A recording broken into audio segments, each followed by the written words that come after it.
Welcome back to our conversation with Boston Mayor Michelle Wu. And Mayor, Reverend Eugene Rivers, a local pastor who was a key figure in the original anti-crime 10-point coalition back in the day, said the other day after a meeting with other pastors to discuss community crime issues, he said you've been, quote, ignoring current crime problems in the black community. That's a pretty serious statement. What's your response?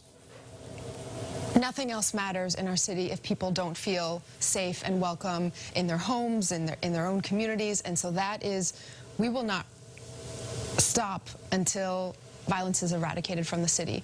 And I take it very personally to go through the data week by week, visit Boston Police during their sessions where we go over citywide trends, and to stay in touch about what we need to be doing to adjust and draw on other resources, coordinating all of our agencies with a particular focus on youth safety in Boston.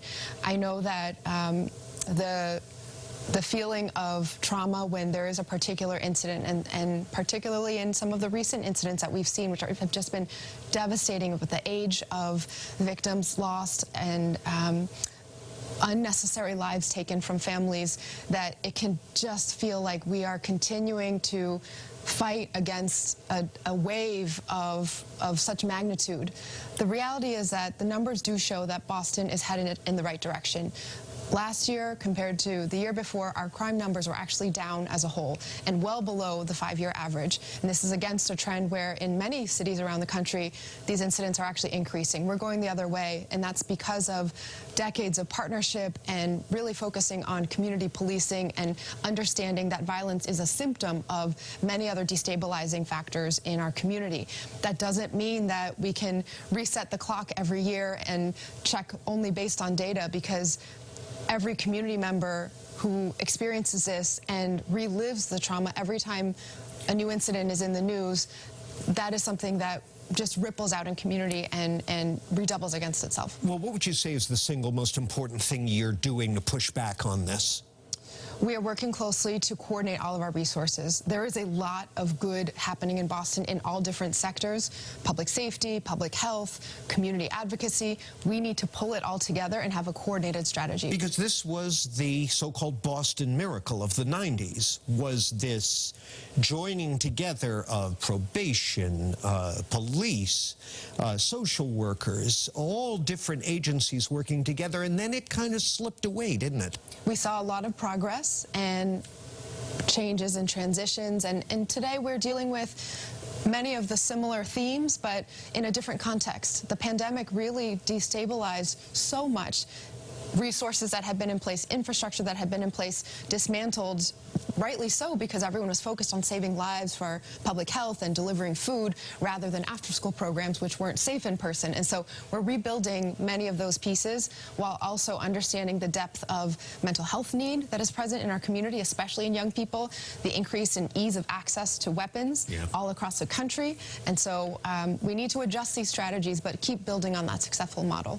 Well, we've got about a minute and a half left here, and I want to use the balance of our time to talk about a somber anniversary that's approaching next month, the 10th anniversary of the terrorist attacks on the Marathon.